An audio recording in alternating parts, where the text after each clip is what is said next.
This morning, 17-year-old Ralph Yarl is sharing his story for the first time about the night that changed his life when he thought he was picking up his 11-year-old twin brothers from a friend's house. When you go back to April 13th, tell me what happened when you go to that address. Well, I go into the driveway, I walk up the steps, I ring the doorbell.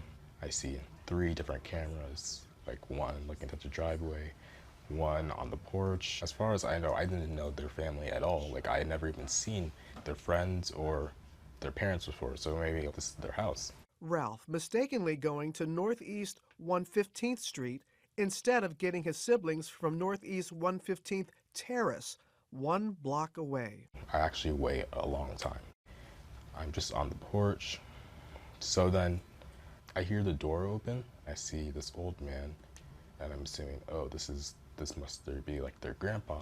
And then he pulls out his gun, and I'm like, whoa. So I like back up. He points it at me. So I kind of like brace, and I turn my head. Before that, I'm thinking, there's no way he's actually gonna shoot, right? The door is even open. He's gonna shoot through his glass door, and glass is gonna get everywhere. Then it happened, and then I'm on the ground. I fall on the glass, the shattered glass, and then before I know it, I'm running away, shouting, help me, help me. Ralph says he ran to multiple homes until someone answered his plea for help. I was bleeding from my head. I was like, how is this possible? Like, I've been shot in the head. Had you ever seen that man before? Never. Were there any words that were exchanged before he shot you? He only said 5 words. Don't come here ever again. His mom, Cleo, concerned when her son never returned back home. I was worried already that maybe he had gotten a flat tire or something, and then we got a call from a strange number, and it was the police stating that they had him. What were the doctors initially telling you, Cleo? Oh, they didn't have to tell me anything. I'm a healthcare worker. He was partially alert when we got there, but it wasn't a pleasant sight. It was traumatizing. Shot twice, once in the head and arm, by 84-year-old Andrew Lester. In the aftermath, protests sweeping the streets of Kansas City after it took 4 days for police to file first-degree assault charges. The shooter remains out on bond, telling investigators he thought Ralph was a burglar and that he was scared to death when the teen came to his door. Lester, who has entered a not guilty plea, shooting twice within seconds of opening the home's main door, saying he was protecting himself. Lester's attorney telling GMA in part that the court prohibits him from discussing the case, but that he's looking forward to the upcoming preliminary hearing. The Yarl family lawyer, Lee Merritt, calling for an investigation into the case as a hate crime. What are your concerns of the legal process going forward? Unfortunately, race is a major factor in who gets justice and who doesn't. And in cases where there's a white man and a black child, I've seen over and over again the criminal justice system contort itself out of shape to find a way to justify the shooting.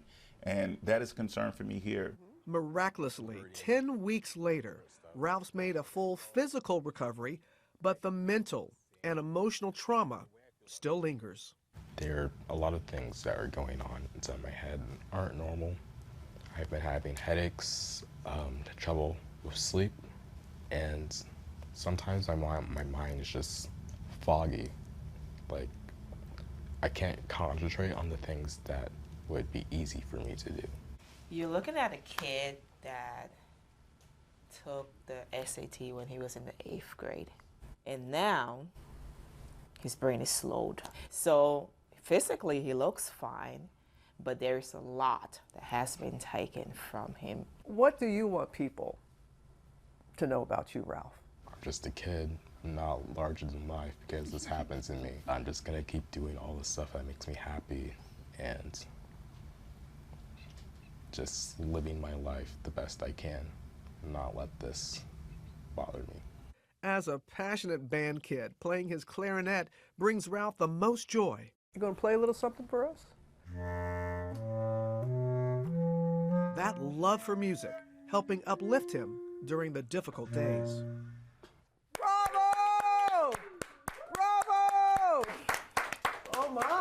Wow. What was the name of that piece? Deepwood. Son, you can play. Ralph dreams of pursuing a career in chemical engineering